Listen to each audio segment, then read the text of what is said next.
Song that you heard, or Obrafour's song, by the way, that is Oyohene remix, and it features Tiny on this one, and it was off one of his albums. But Drake also sampled this and released his own, Calling My Name, on June 17, 2022, and that's where we saw the Killer Cut Blood line in there, and that has become the issue that we're discussing. Now, interestingly, after the lawsuits documents came out, Mantse of Chaliwote Festival fame came out claiming that, in fact, Obrafour had no right to claim ownership of that particular line that he was suing Drake for, because that was his line, and this is work that he had done for him back in the day and had not received payments for it. So in a series of tweets, he went really hard on Obrafour and even tagged Drake and was saying that, well, if there's any issue at all, it is my lawyer that would have to address this matter. And so it has nothing to do with Obrafour and all that. So he says that, hello, Drake, the intellectual property, more specifically, the Killer Cut sound, which was sampled in your song Calling My Name, belongs to me,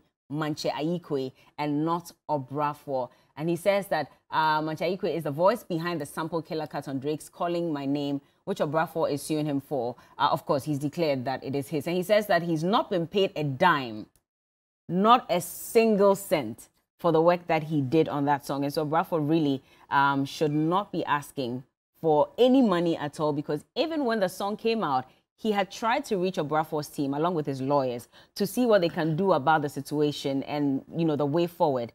But Obrafour's team did not pay any attention or any heed to his call. Joining us in the studio this morning, we have Baba Sadiq Abdullahi Abu. He's a media and entertainment entrepreneur, incoming MP for Kankwe. Okankwe Central. Okankwe Central. Good morning. How are you doing? Good morning. Thank Everything you very okay? Yeah, well, I'm good. China Brandon is tight, sir. Baba Sadiq, the new hope for Kankwe Central. You know they play. Of course, Baba Sadiq represents the new hope for Okankwe Central. It is well. It is well. But everything is going on well, campaign-wise. Well, the ground looks good, and the ground is wet. But obviously, one can't be complacent. We can keep going and keep pushing, and to ensure that I come out victorious in the primaries, and the most importantly, beyond the primaries, also work hard to ensure that the NDC wins and make Okankwe Central one of the safest seats of the NDC Greater Accra region. All right. Well, let's see how that goes. But Dorothy Habada is a principal state attorney, and she'll break it further down for us what intellectual property rights also mean as well. But good to have you in the studio. I hope you're well. I'm well, thank you. How are you? Oh, not bad. You've had a good week. Very well. So we've been looking for Bulldog for the last 20 years. For some reason, we couldn't find him. But finally, this morning, wherever he was hiding, we were able to draw him out of that hole and bring him on air. And he joins us this morning. He's an artist manager and, of course, a showbiz pundit. Good to see you. Hi. What's up? I'm okay. How you doing? Hello, doggy boy. Shilevin, I'm happy I'm seeing you. It's good. I'll be coming some more. Well, definitely. We'll be seeing you. And Kelvin Nana also joins us via Zoom. He's an entertainment lawyer. He works with Bray and Craze Solicitors, London, UK. Good to have you join us as well, Nana. Hope you're well. I am very well, thank you, Bella. Okay, I want to start off with you because I understand you have to go to court in the next 30 minutes. So let's start this conversation from here. And the issue about ownership, rights of artists' work that they put out. When you saw this lawsuit that was filed against Drake, what was going on in your mind? I mean, firstly, I was really impressed that one of our own is asserting his rights, you know, because obviously we've heard a lot of cases of people, especially musicians in the West, taking intellectual property from people in the global South with impudence and with no regard to payment or even credit. So my first impression was this is good. Even if it goes nowhere, it's a very good precedent. It is a good precedent, even if it goes nowhere. Does it mean that you sort of feel like this may not see the light of day at all? Not necessarily, and to be honest, because we're only seeing the claimants, obviously, case being laid in front of us. It will be very difficult to determine where this is going to go. And to be honest, it will not be up to any of us. It will be up to the judge, who will have to decide on the balance of probabilities. Yeah, but what are the main things they'll be looking out for in determining the results of this case as an entertainment lawyer? I believe Obrafour does have a very strong case in essence when it comes to copyright, especially under sound recording. We can all hear that his sound recording has been used. And That would be the first case. Obviously, the second case would be whether the musical works behind that sound recordings, as we term it as publishing, has also been infringed.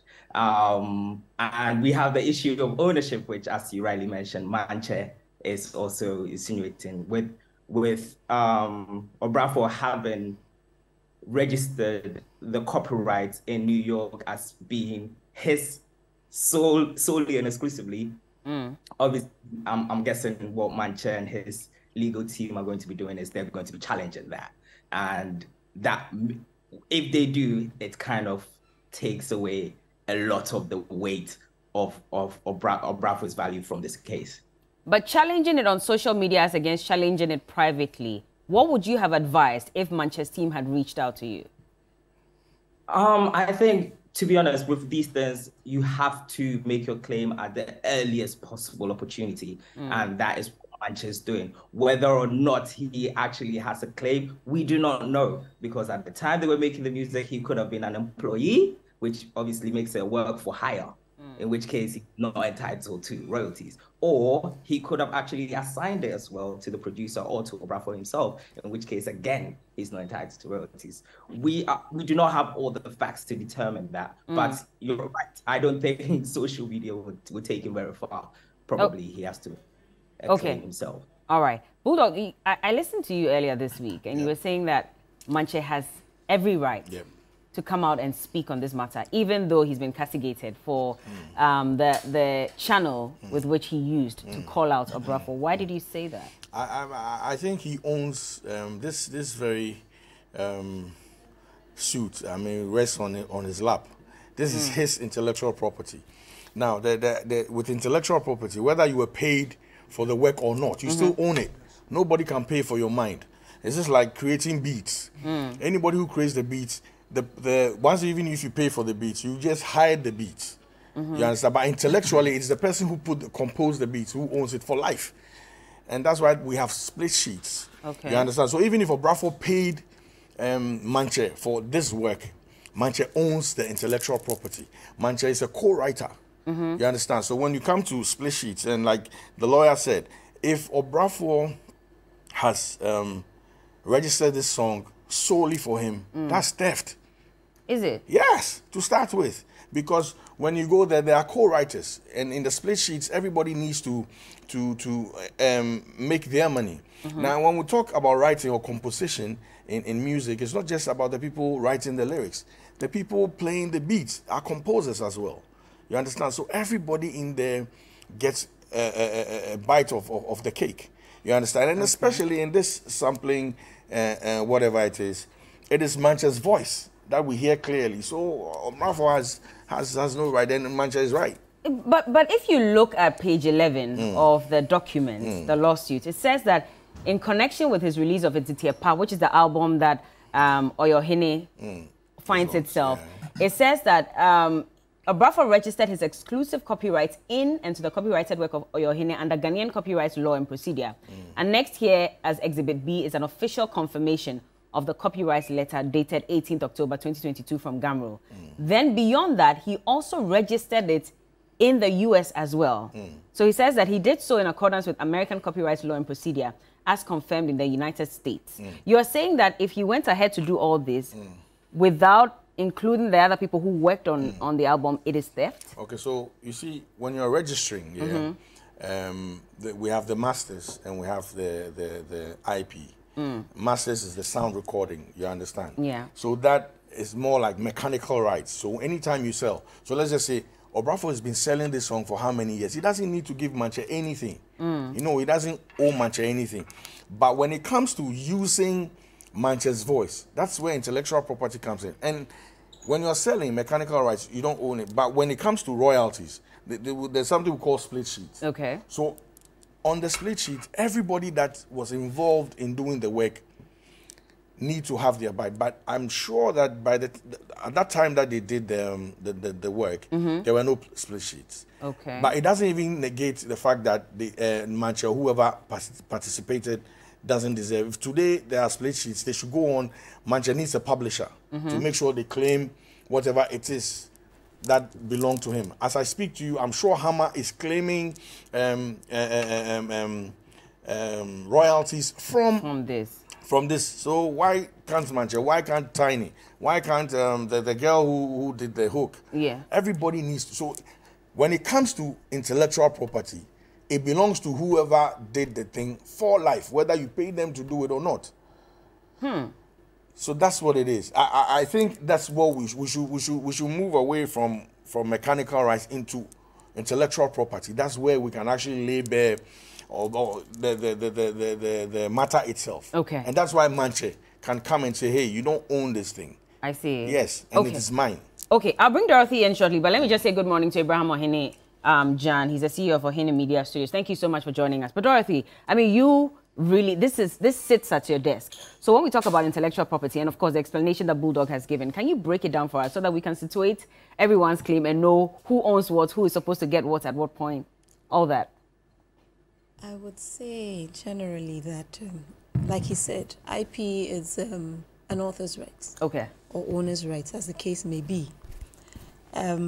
So in this particular case, it would depend on the agreement that was between the parties at the time.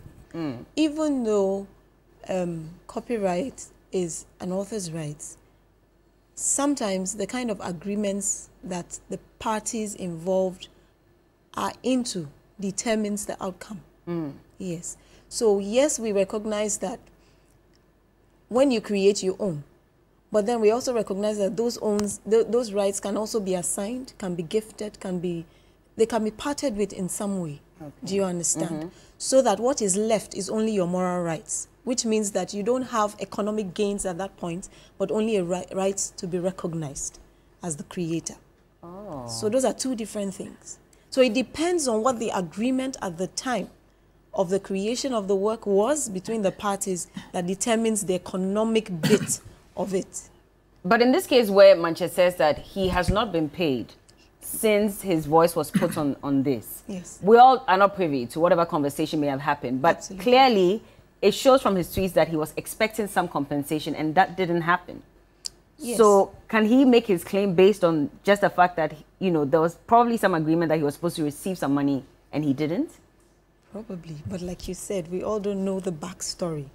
So as it is right now, we don't also know what compensation he was expecting. Maybe he was compensated in some way at the time, maybe probably not financially, that we are not privy to, but then if there was some compensation in some way at any point in time, that would come into play.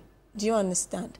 So basically the issue now is we don't know the backstory. We don't know. He says he was not compensated, probably financially, but we don't know whether he was compensated in some way for him to have allowed the song to be used all this while without saying anything until now. Do you understand? Okay. Let's take a look at some post that was put out by Rex Omar regarding this. And he said this was his take on the matter, where he said that, so my take on the Obrafour Drake issue, and we'll put it up shortly so you can also watch. But it says, 1, the owner of the master tape of that recorded sound has the primary right to sue. The creator of that particular sampled phrase, Killer Cut Blood, also has interest, but his interest is within that of the owner of the master tape of the recorded sound. It is imperative for all interested parties to stop commenting on the case as it can be used to jeopardize the case, especially Mantse, Hammer, and Obrafour. For 1% of something is better than 100% of nothing. Then he says, Ni Mantse doesn't have a recorded or unrecorded song called Killer Cut. The phrase Killer Cut forms part of Obrafour's recorded song called Ohene. The sample phrase Killer Cut was taken from the song Ohene that was composed by Obrafour. And he kept going on and on about a lot of other issues as well, but he was trying to sort of break it down for us. And so, Sadiq, do you agree with him then in this case? I mean, he's speaking for both of them, depending on what kind of ownership we're talking about here. But when you saw that lawsuit and Mantse's subsequent tweets, what were you thinking? Well, what I thought about was that, of course, suits and then legal suits also rely heavily on precedents or case studies, you know, and as it were, there are a number of case studies that came to my mind, and all the case studies that came to my mind affirms Mantse's right as a person who is supposed to actually receive compensation for that particular, for the sampled piece. Tell us more. Of course, the recording, the sound recording generally, is for Obrafour Execution Entertainment. But it wasn't the entire song that was sampled. There was just a particular piece of it that was sampled. That piece of it, Mantse claims that he did not give it to Obrafour. He had given it to, he had uttered it, right, composed it, and given it to Hammer as a producer. And then Hammer used it in the song. So in that particular instance, there was not even an arrangement between him and Obrafour. He had given it to Hammer. Now in this particular instance, whether he was paid, whether he had kept quiet all these while or not, if you look at all the case studies that had happened on similar issues, it confirms that the Mantse is the one that's duly, that's a rightful claimant to the compensation that's supposed to come. Now, these are the, so 2 case studies. One is the Cisco, Ricky Martin, Desmond Child versus Desmond Child. What was that issue? You remember the tongue song? Yeah. So there was a part that he says, living la vida loca. So when he said that, in actual fact, that material living la vida loca was somebody's composition. Yeah. It was in Ricky Martin's song, Living La Vida Loca. Now, when he was in Ricky Martin's song, he was sued. When he sued, when you follow it, I put out an article on it, I think yesterday. The compensation went to the composer, not Ricky Martin. The composer is called Desmond Child. It went to him because he composed that piece. And so he was a rightful claimant to it. Then there's another matter, which is a very big issue. Taylor Swift versus Big Time Machine. So again, just like in Obrafour Mantse's case, Obrafour owns the master rights. Yeah. In her case as well, she put out an album. The record label was sold to Scooter Brown. When it was sold to Scooter Brown, she didn't like the arrangement, and then she wanted out. The record label didn't want to allow her. Didn't want to. They gave her a very high, fees for her to pay to be able to buy out her album. She couldn't. However, because she wrote and composed her albums without everybody else, and she owns the publishing rights or the compositional right of that particular album, what did she do? Because the right is hers and she could do anything with it, she re-released the album differently because whatever she wrote is hers. Yeah. Even though the master of the original album was owned by the record label, and in that instance, when she wanted to re-release the original album, the record label stopped her. What did she do? She took the composition and re-recorded it because it is hers. So 2 of these cases further affirms the fact that that publishing of that sampled piece is for Mantse. And of course, when he tweeted, I saw a lot of people weighing on him, and I was like, no. I realized a lot of people, again, also because thought leadership of industry is less, and also often because you have a lot of ignorant people speaking and commenting on industrial matters across. We're bound to elicit this sort of emotions. But when you come down to it, you look at all the various case studies, whether Mantse had sat down all these years and not spoken about anything or not, whether he was paid or not, there was an inherent publishing right in whatever he composed. Okay. And since that particular part was what was sampled, the compensation was solely his. In actual fact, in the Desmond Child's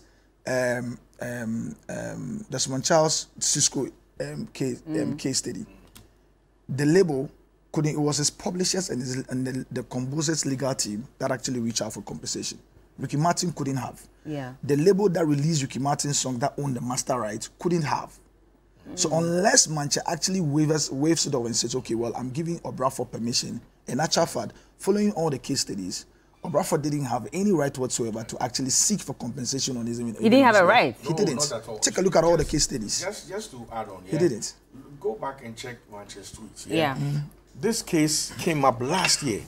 He actually made an effort to reach out to Hammer. Yes. So he heard it first and he was like, yo, bros, this is what is happening. What do we do about it? He actually brought it down. Yeah, let's move as a team and get this done.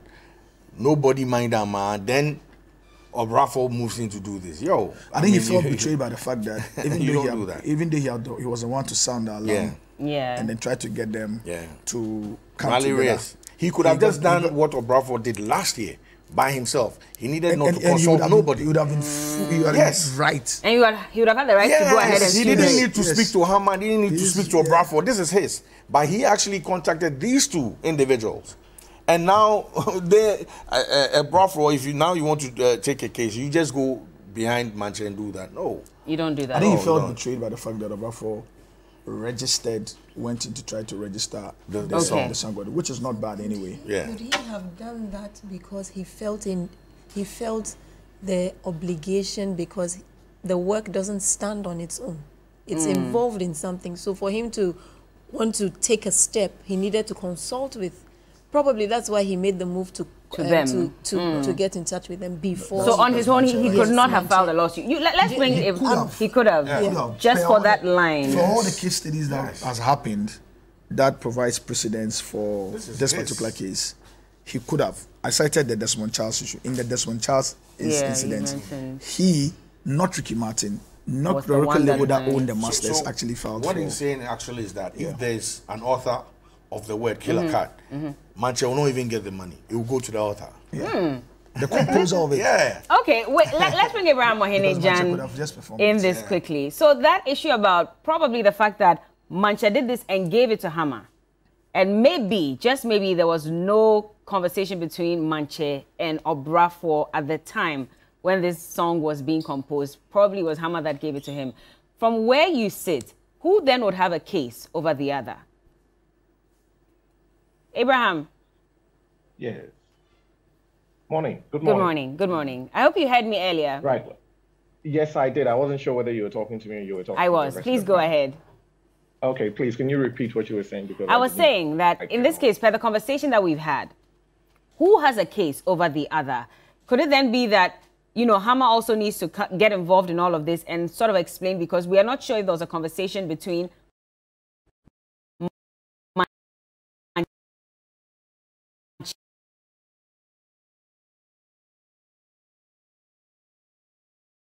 and Obrafour's team at the time when his line was being your Hene song? Back to the hash time period, there was a lot of, and my office was immediately behind them, so I know what was going on in the studio.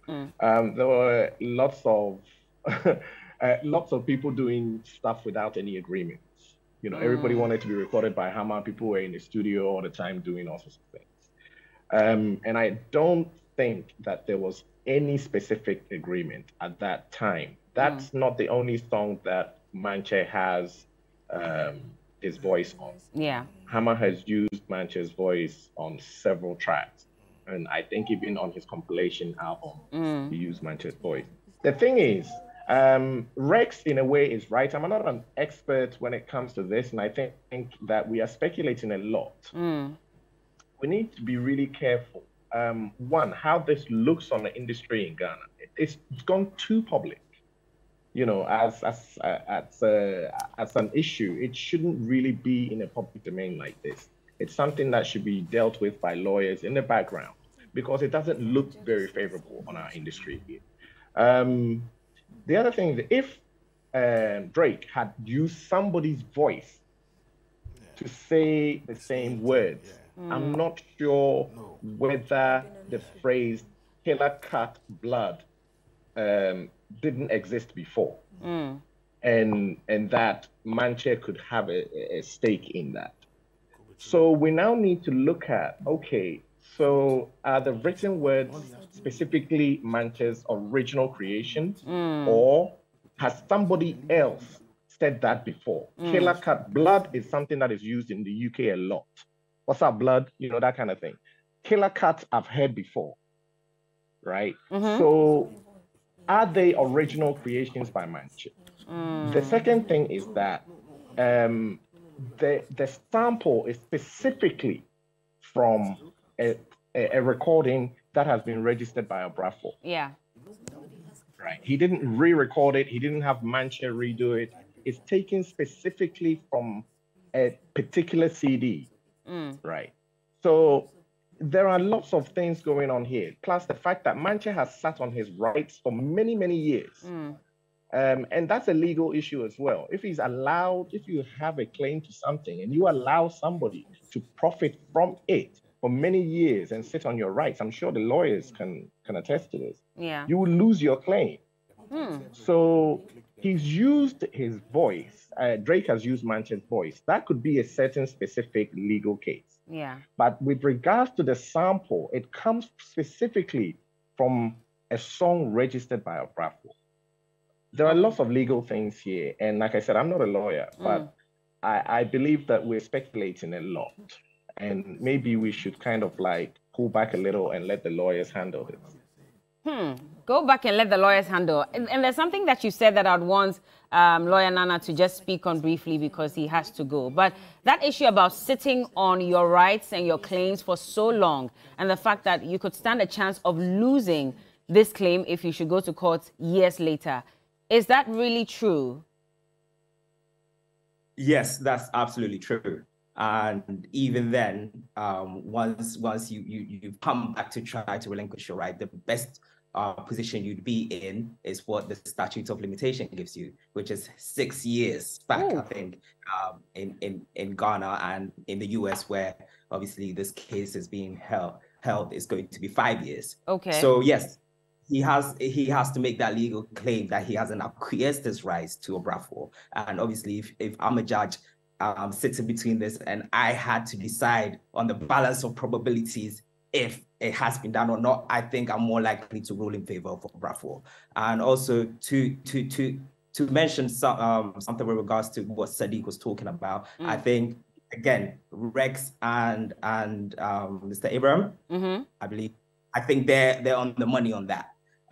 With the Desmond Child's situation, it was a publishing sample that had been used rather than the actual sound recording. Okay. So that's why it went back to the original author.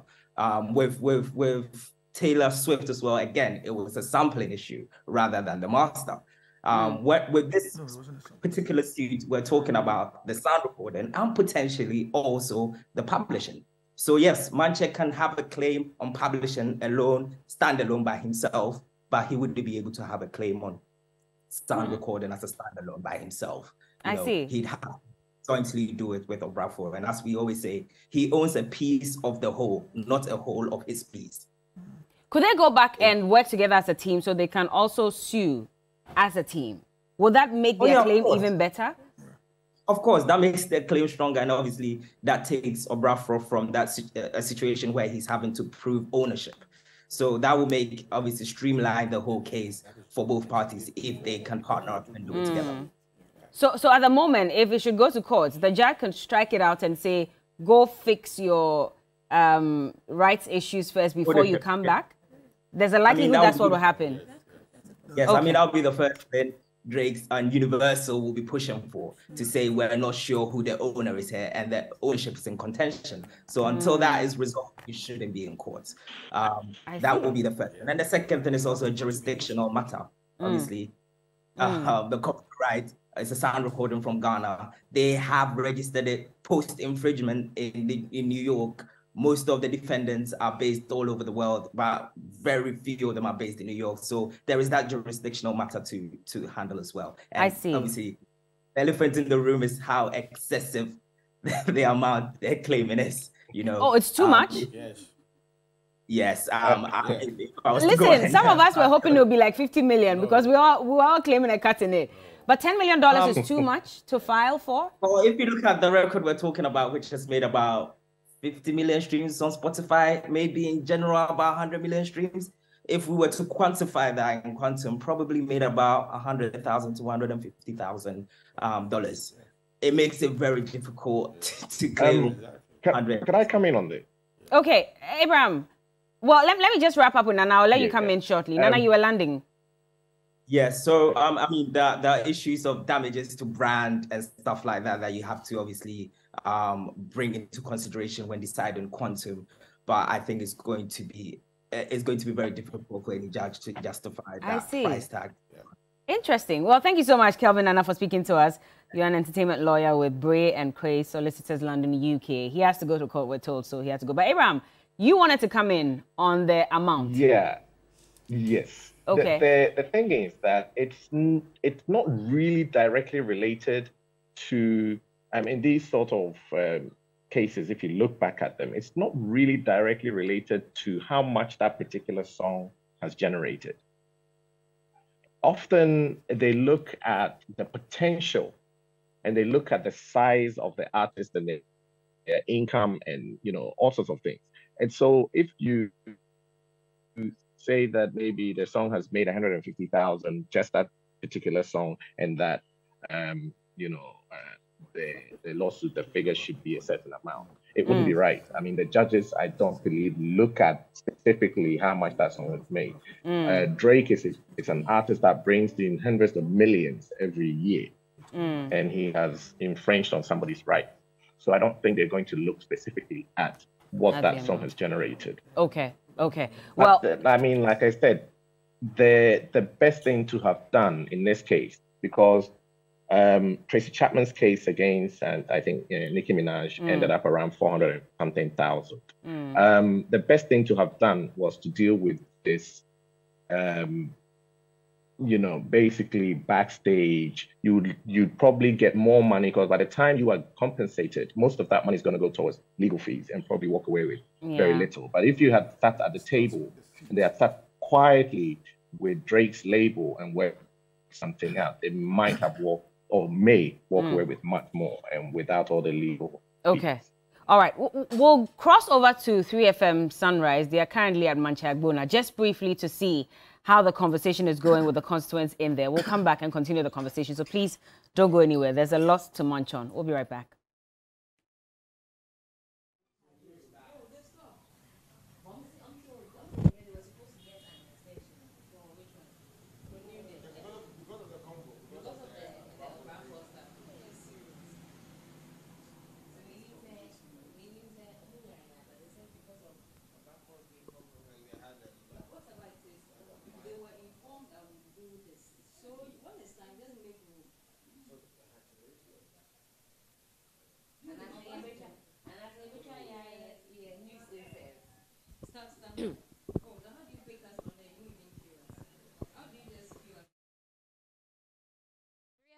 Sunrise on 3FM 92.7 is in yet another community. Well, this morning we're in Jamestown in Accra. We're engaging with community leaders and the wider community as a whole. Well, right now we're also doing something very exciting. We're at the 100-year-old photo studio.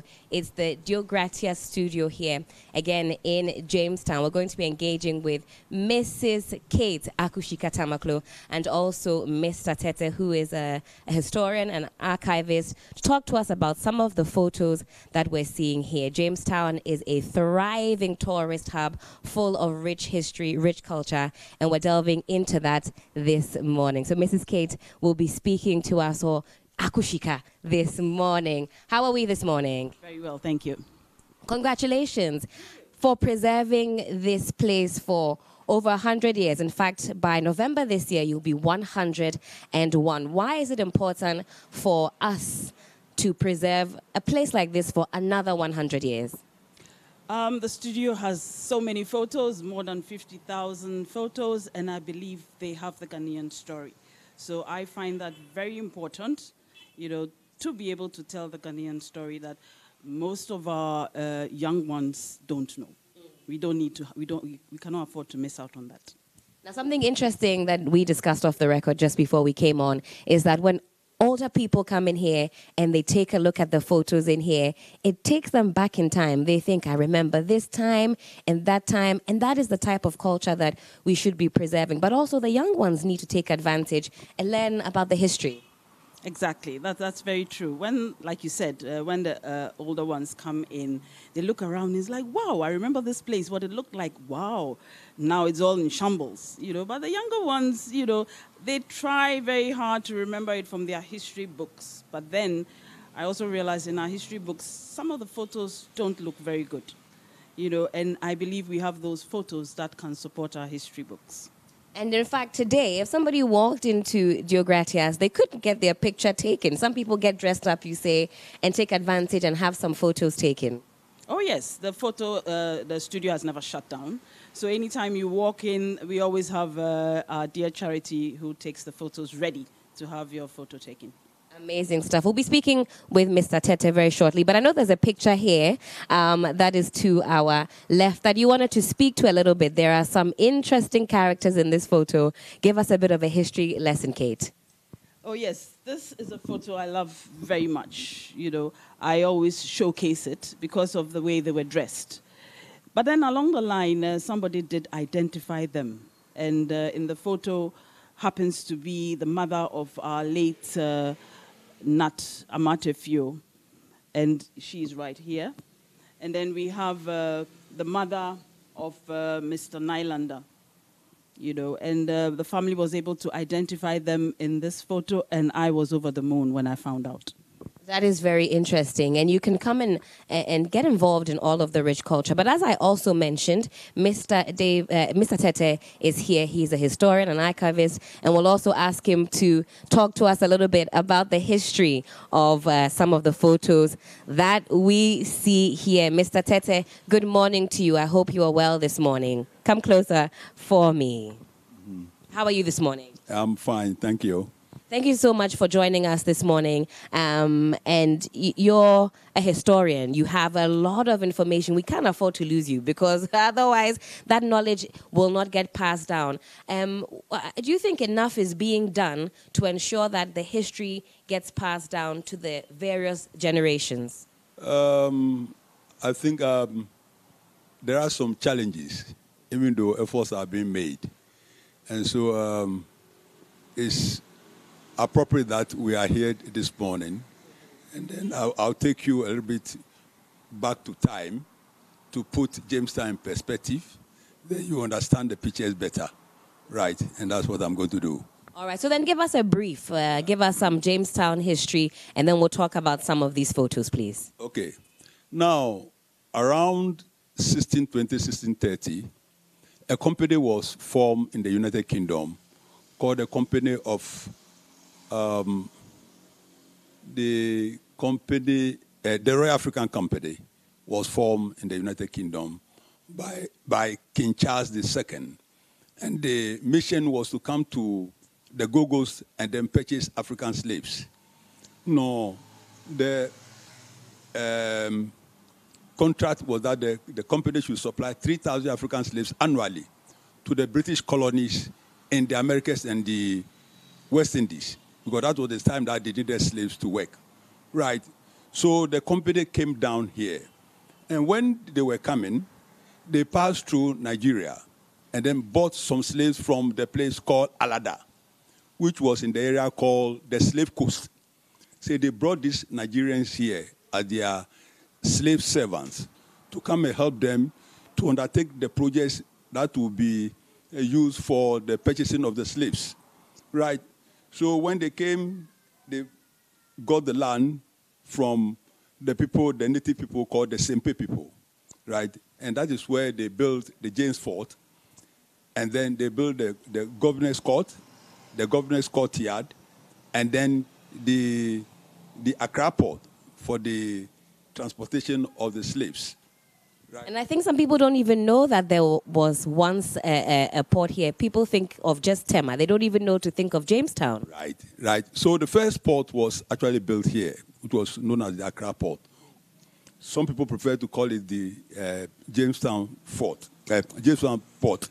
Right. So that was how Jamestown came into being. And the leader of the Nigerian migrants was called Osho or Ojo. He was a Nigerian. But the natives couldn't pronounce the name Osho or Ojo, and so they called him Kojo, and then added the name Weche. So Weche Kojo became the first chief of Jamestown, right? Now, this man put Jamestown in the light. By then, 2 other native towns had been set up under Denmark and then Holland. The first town was Usher Town, where we have the Usher Fort, which was formerly known or originally known as Fort Quebecois. And then the Danish town, which was Osu, and it was under Denmark. Right? They were there before Jamestown was established. So Jamestown, because it was established by the British, was known as the Jamestown British Accra. right? So that was where the British stayed. And all the 3 European nations, Denmark, Holland, and Great Britain, were all involved very actively in the slave trade, right? They were buying slaves, transporting them to the West Indies, to Jamaica, to Curacao, to Suriname, and other places. And if you go there right now, you see the descendants of these Africans who were transported from here to the New World. Right. That's very exciting. A snapshot. Right. History lesson, if you will, this morning. And we could talk all day about that. Right. But we also want to talk about some of the photos. Right. I know we highlighted this particular photo here, and we can take a look at it, and you'll explain to us a little bit about what we're seeing and who some of the prominent faces are in the picture. Right. This one is historic indeed. We'll bring it a bit closer so that we can speak to the photo. Okay.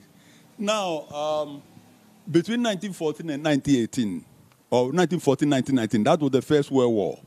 And Africans took part in that war. So when they returned from the war, most of them saw the result of the war. The result of the war was that nations should have their independence. So they came down with the idea of nationalism, that the colonialists should give the Africans the opportunities to rule themselves. So the first party that was formed was known as the Aborigines Right Protection Society. And then later on, the United Gogos Convention. The United Gogos Convention was led by Pa Grant. Now, Pa Grant had other people like Kesley Hayford, like Akwaje, and others that you can find in this picture. Right. So in this picture, you find a person like Dr. J.B. Dankwa. You find Kesley Hayford. And then you find Akwaje. You find Obeche Bidalamte. You find Dr. Kwame Nkrumah. And then you have William Oforiatta, the grandfather of our present finance minister. And then you have Dingo Foot, who was the legal advisor to the UGCC. Right. Now, these were the people who started the agitation for independence. Amazing stuff. Right. And there's a lot more history when you visit the studios. We'll quickly take a skim or a look round at the studio as we wrap up on this. But 3FM Sunrise is still in the community, and we're in Jamestown. We're coming to you from the Dio Gratis studio, and Mrs. Kate Tamaklo is also here with us, and she is in charge. She's hoping to preserve this place for another 100 years easily. I think that can be done, and this is the type of history we can't allow to go by the wayside, Kate. Definitely. 100 years, so I hope, I'm the 3rd generation, so I hope my children and my children's children will continue to preserve that. Amazing stuff. Let's take a look, though. We'll take a walk and look at some of the lovely photos. A lot of enjoyment was had around this time. A lot of dancing, a lot of drumming, a lot of entertainment. We're seeing that there. So for the young ones who think that your parents and grandparents didn't know how to have a good time, just come and visit the studio and you'll see that there. But we're wrapping up on this one. As I mentioned, 3FM Sunrise has been in the community. We've been in Jamestown this morning, and we're very grateful to Mrs. Kate Tamaklo this morning, and also Mr. Tete for giving us that quick history on Jamestown and on some of the photos that we've seen here this morning. So back to you in the studio. New Day is still live on TV3. Go down. When it goes down, that business is... Okay, well, that was Helen bringing us some insightful conversation in Jamestown. But let's continue our entertainment conversation now. Still in the studios, I have Baba Sadiq Abdullahi Abu. I also have Bulldog, and I have Dorothy Habada. And also Ibrahim Mohini-Jan is still here with us. And earlier we're talking to lawyer Nana, who was even saying that, first of all, the amount that Obrafour is asking for the compensation of $10 million is too high. And the other dimension of the conversation, too, is that if Mantse waited way too long, between 5 to 6 years, looking at the laws that govern IPP rights in Ghana and the US. If he waited beyond 5 to 6 years to lay claim on that phrase that was included in Obrafour's Oyohene track, he stands a chance of even losing this claim if he goes to court. Bulldog. I mean, the lawyer is right, you know, because again, when the matter hits the courts, they're going to, first and foremost, they're going to look at the material to start with. They will not necessarily look at the players involved. You know, so you said, I stole something from yours. And once I stole it, I must have made money on it. So how much did I make? You understand? Now, and in this particular case, you can't even easily say theft when the person came knocking at your door. You know, it's just that you didn't respond early. But also, it doesn't give the person the right to now go ahead and do what they breached. So the court will look at where the people actually made an attempt to speak to you, to reach out to you, you know, and then they'll consider all these things. Again, the lawyer that spoke, you see, some people say the law is an ASS because it lies in the bosom of just one person. So they will hear the argument. So on the day, they'll look at all the facts in front of them, listen to the arguments, and now they will decide. You know, and what they decide is what. But there's a jury, so also remember that the decision also lays on the jury but I don't know make. whether in this particular or specific case there will be a jury. You understand? Juries are usually on specific cases like murder and all that stuff. I don't know about this one. Okay. You know, so it's really arguments of the two lawyers and evidence that they put out in court and how they are able to state their claim. And then the recipient of the information, that's the judge, will now decide. So look, we might just get to the court and they'll say, hey, Charlie, we don't give you anything safe. Then we are back to square one, you know, but all these things are conjecture. I mean, for me, I want this case to travel so we learn from it and the whole industry learns from it. Then we know where we will go from here. What are you hoping we learn from this matter? Again, Obrafour, you know, again, we were talking about sound recording, we're talking about IP. These two are different things that we need. People are bundling it up together. So once we go into court, we'll realize what it is and who owns what.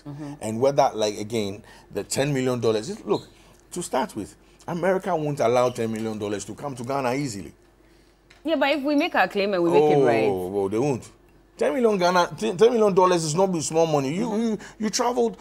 I mean, Abraham will say that, look, when you go to the States, even if you have $5,000, you have to show papers where you got them from. It's not like Ghana that, you know, everybody, the dollar, they throw dollar.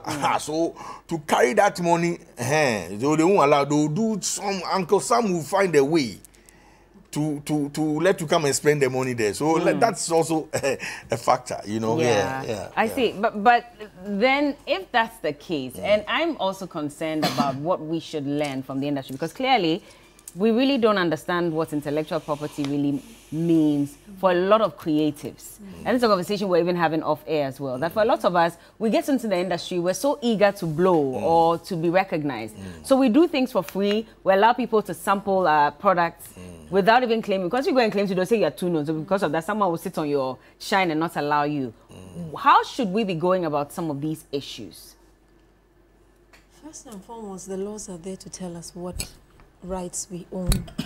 The laws are there, even though they are fundamental, you know. But that's the basis, the foundation of all of what we are building upon. So the laws are there to tell us what rights are, what intellectual property by itself is, or what copyright is, what the rights are, what is even protected in the first place, what you own, how you can exploit your works, your rights, how you can use it tells you everything. So if we can foundationally get to familiarize ourselves with the laws, what is this thing even about in the beginning, in the first place? What are we dealing with? I keep telling people, when you are getting into an area, it is expedient that you get as much knowledge as you can about that particular area, so that you have the foundational basis upon which to now build upon. You know, so I think that fundamentally we should be inclined towards wanting to know what the law says find materials in the area to read about, you know, and there's so many materials. Even if you say you can't buy, if you have a little data, you can get as much information. Is that something you realize the entertainment industry or the arts sector in particular lacks? Generally. Generally, so not just our industry? Not just the industry. Yeah. Okay. Not just in, it's a general fundamental problem. It's a Ghana thing, isn't it? Not just Ghana. Not just Ghana. I mean, A human thing. I don't know how people feel like they can excel at a thing without having the basic knowledge of it. You see, so for me, that's a fundamental and a foundational problem. Well, we have a long way to go, Sadiq. And this is something we always talk about. I mean, fundamentally, honestly, when we talk about business of music, and there have been complaints about even artists and when they're starting and the boys they move with, and then when they now become bigger, they're supposed to graduate and try and get people who have knowledge within the industry to help them. But they still say, oh, they want to do I started with my boys, so you know. But if you look at it realistically, sorry, just to carry. If you look at it realistically, nobody will do that. It drives, the thing starts with passion. You know, it's something that you can create. I'm a creative, I'm sure most of us are creative. So it starts like that. You know, until you run into a problem, you know. I mean, Abraham is the best person to actually speak on this. I'm hoping you ask him the same question. Yeah, because now he's done the law, he's done all that stuff. But he started as a creative, you know, and once you are energized at a very young age, all these things don't matter. All you want is, oh, Killer Cat should be played on air. That's all this. Then until some $10 million come, hey, you know. That 10 million, they're serious. Well, I mean, this obviously throws a spotlight on some of the structural problems we've had as an industry. And of course, I mean, in the ways that it's been done in the more matured markets, it's been done through the existence of well-structured units of industry. You know, so the talents that are here, just like the talents that are abroad, often do not know everything. And in the way talents sometimes, excuse me. Sorry. In the way sometimes talents are wired, like Bulldog is saying, they approach it from the passion and the energy. It is the well-structured units of the industry that they get sucked up into that begins to whip them into line. So for instance, a Papi who is sitting down here, if he was in the US, that has been signed by a particular label. By the time he will go through the label system, work with their A&R, when it's done with the A&R and the whole production creative process, and they're about releasing, work with the marketing team in terms of how they go about releasing it, how they go on tour and everything else, work with the finance team in terms of how they actively budget for each and every cost line item, move from there, work with the legal team, to ensure that every clearance is made and all of these things. By the time he's done with that process, practically and from an experiential perspective, the artist would have learned a thing or two, you know, which is that. So the basis of it is, I think going forward, we need a lot more well-structured units of industry. That's one of the ways that we can be able to bridge some of these things. But this is a major learning, and that's where, for instance, I have to slightly disagree with our senior when he says that this issue should be discussed in the backgrounds. I think that because the thought leadership of industry is zero and less, when these things come, it affords us the opportunity to inform industry and create the narratives that would enable industry. It's very important, you know. And this is where, for instance, I mostly always call on us as media, for instance, to do better. If you see the kind of conversation we're having, we're delving into sometimes academic part, the legal part, looking to case studies and everything, and informing people. Trust me, you go on certain platforms that will discuss on this issue, either from yesterday, throughout the weekend. It's a sensational takes. Everybody's looking for that pundit who shouts loud, who creates the most sensational headlines, who would accuse somebody and accuse anybody, and just to get the headlines. You know, and that's where we need to do it, because as part of the mix, you know, as part of the mix, we have also a responsibility as part of the mix to be able to play our part, if we understand our development, play our part to help to enable this space, knowing fully well that from a 360 perspective, it could impact on us. So this is a very good case study that I think that we should discuss publicly. It provides some major learnings and lessons for industry. Yes, of course, intellectually. And then it gives us an opportunity to look into some of the intellectual parts of industry. But most importantly, we should be looking forward to the outcome of it, so that could also guide industry. But most importantly, all of us need to be able to align and be able to start to do things right. Yeah. To the talent, to the business manager of the talent, to the manager and everybody, we need to understand that the responsibility to create that well-structured unit of industry starts with us. Yeah. Before everybody else. It starts with us. I give an example to everybody, like Bulldog is talking about, Abraham. I also started off as a creative. We all started off as a creative. But in the last 5 years, I was nothing like it. I was working in the creative industry, but I was working in management.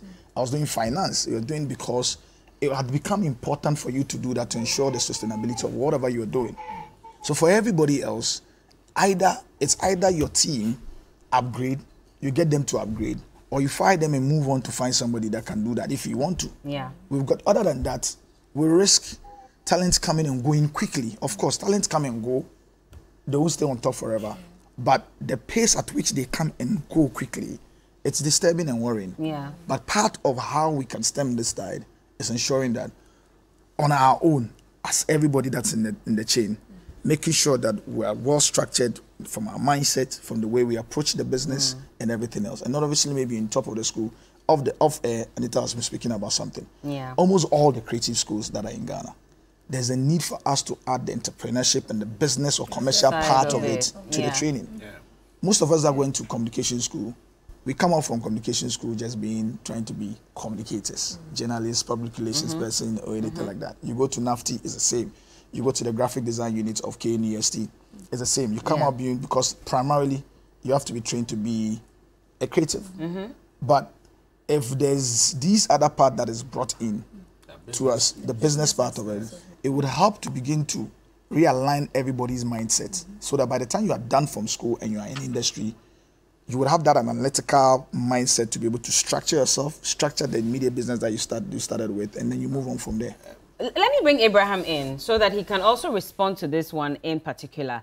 And can we then situate the issue about the email that was sent to Obrafour's team and the fact that if we really did if we understood this system really well, was there a need to have responded to this email at the time that it came? Because there was also a follow-up of it and they didn't get it, which is why we're all discussing this matter at this point. Abraham. I'm not aware of the email. Who was the email to? Okay, so let me just read. So it says at point 37 that Manis Gardner, who is supposed to be a member of Drake's team, they sent a clearance email to Obrafour's team, and they were asking if they could sample the part of the song that they used in Drake's song. They did not get any response. On June 13th, they sent a follow-up mail that said, and I quote, "Hi, confirming you received this email, thanks." There was still no response. And so Drake's team decided to go ahead to release the song with that line on June 17th. Right. So what is the question? So what I'm asking is, I mean, when we're talking about understanding the business of music and how to handle some of these things, would you say then to an extent that if Obrafour's team, because this is their document and they're saying that there was an email that was sent, they did not respond to this email. If we really understand the business of music, is this where we faltered a bit because maybe they could have responded and would avoid all this hula baloo? Yes, well, yes. In a way, you cannot stop anyone from using something that is in the public domain. Okay. You can sing a Michael Jackson song if you like, right? You could replay a Janet Jackson song or a George Michael song in any form you like. The issue comes when you start to generate revenue from it. Okay, so they reached out. They had obviously probably done the sample already. They were probably finished. You can't really stop them at start unless you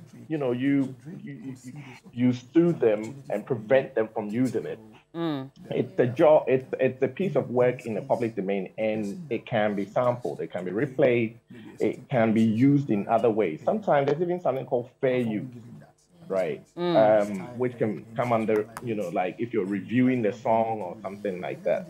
But yes, Obrafour should have responded, whether in saying, don't use my material, or if you're going to use it, I want this amount of money.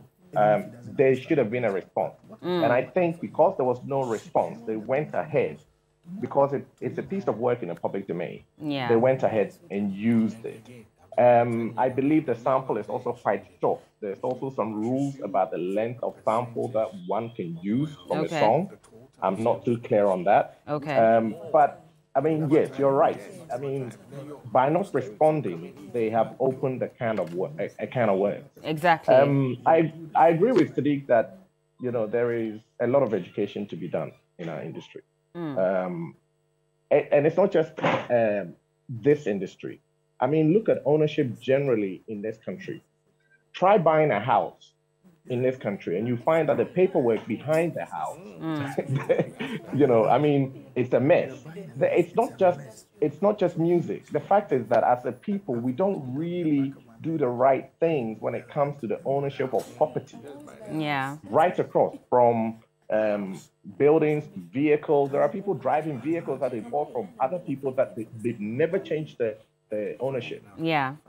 Yeah. And this happens with music. Now, I think it's not just that we are also not educated about money, how to use money, and all sorts of things. So our education system is lacking quite a bit. But one thing that I will say to young people in our industry is that they should, especially now that they carry smartphones and they have this device with them that you can make a note, you can make a voice note, you can make a voice agreement with somebody if you record something in the studio and keep it on your phone or upload it to the cloud or something. You never know what would happen. So, I mean, that's a very basic thing. You don't always need a contract. And I think that's where a lot of our young people think or believe there's a problem. Like you need a lawyer, you need this, you don't. Okay. All right. Well, thank you so much. And we'll have to wrap up the conversation here, but just a quick one to Chief One. This is a message that was sent to him by one Eddie Namdo. And he's saying that, having followed your craft for a while and knowing the benefits of copyright protection, I am yet to see your work at the Copyright Office for registration. Try and pass by and register your work. You may cash out big time one day from that. All you need is 2 pen drives with your songs on them, CD with your songs on them, and a small amount. I guess that one will have to be discussed when he gets to the office. But this is just Chief One being admonished as well. But gentlemen, thank you. And lady, thank you so much for joining me. Unfortunately, time is up. We have to go. But I'm sure we'll delve into this even more during this weekend. So I'm sure you hear from all my pundits as we move along. But Baba Sadiq Abdullahi Abu is a media and entertainment entrepreneur. Bulldog is an artist manager. And of course, I see 55 in the studio with us. Charlie, what's up? There's even an issue around this concerning, appeals. How's that going? I'm going to find a lawyer to represent me. Oh, okay. Registering all his songs, right? Exactly. Anyway, he's also a showbiz pundit. And Dorothy Habada, Principal State Attorney, and also Abraham Ohinijan, who joined us via Zoom. He's the CEO of Ohini Media OM Studios. Shouts to Anita Eskin. By the way, she's in the studios here with us with her mentee, Yakadi, yes. So I just wanted to give them a shout. Look out for Yakadi also coming up on TV very, very soon. But let's do some birthdays quickly before we wrap up on today's show. And first one, to my dad, Jacob Yorose of GPS. This is from your daughter, Salome Mufat of GNFS Kolebu. God richly bless you. And also to Godwin Osei-Jima of Controller and Accountant General, and Adelaide Ziona Inshira Binewa Osei-Jima of University of Albany, New York. Okay, this is from your dad, Mr. Frank Osei-Jima. Also to Awunu Matthew Makafui Kwame of Ho Technical University. May God bless your new age. Happy birthday to you. Happy birthday going out to Yvette Emefagbeve. Thank God for your new age and his mercy upon your life. This is from Mom Kobe and Pastor Joshua. Happy birthday as well to Barbara Seram Setuchi of Mause Creations. Good health and long life from Auntie Beatrice and Uncle Eli. Happy birthday as well to Sheba. Oh, now it's your birthday today. This is from the entire APL family. We love and appreciate all you do for us. Stay blessed, girl. Happy birthday to you. And to Joshua Edu, may this year bring you many blessings from Dark Harmony. Also to, I believe that's about it, Davi Ablan. May God continue to strengthen you and give you peace. Happy 70th. This is from Gajeko Doris from Voja. I think that's about it. Okay, one more. Lawyer Kakra is someone. Okay, Director of Communications, NDC. God bless you always from your family and your friends. That's who you wanted to wish? I wanted to commiserate with the family of the Kakras and my chief. Okay. Koro, Sarki Yandu, and his sister, Zalia, who lost their aunt and their mom last night, will be buried this morning. So sorry about that. My condolences to the family. Definitely. They are my constituents. Okay, you're doing your job. Also, happy birthday to Henrietta Na Dede Odenke Brown. God bless you. And lovely dress, Henrietta. To Dankwa Ophelia, I'm so lucky to have you in my life. This is from Nana. Hey, Nana. To Rejoice Saki, may God bless your new age. This is from Nesty.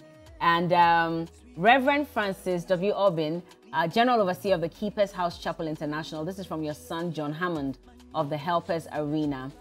Is there another one? To Tansi Ewenam of the Keepers House Chapel International Testimony Arena. This is from John Hammond of the Helpers Arena. Okay. And to James of Coco Bello of Clubhouse. I pray for good health and prosperity. God richly bless you. This is from Amma of TV3 Makeup. Is that someone? That's James. Okay. To Mrs. Elizabeth Owusu-Efriye from your husband, Nase Berima, Echima Kwama, MPP Constituency Comms Officer. Happy birthday to you. To Nana Ekia of University of Ghana. Cheers to your personal new year. Let's live it up. This is from Ofei. And then to Mavis Boache, you mean the world to me. Kwabna is saying so. Okay, that's sweet. Mrs. Jackie Afo, GM appointed time printing. May the favor of the Lord never depart from your home. This is from Uncle Nat. Edlin Sesinam Kwabi, have an awesome day and remain blessed. Mommy loves you and Jesus loves you too much. And just a quick one as well. Good morning, Bella. So let's assume the phrase Killer Cut is an original author of Mantse in the Ohene remix on Obrafour's execution label. Obrafour has used that phrase and commercialized it for many years. Can Mantse sue Obrafour for copyright issues and then demand damages? Well, that's the conversation we had earlier. And if he's kept too long in asking, maybe, just maybe, beyond 5 or 6 years, he may not be able to lay claim on that. But thank you all so much for joining us this morning. And we hope to do this every Friday. This is brought to you by 3 Entertainment.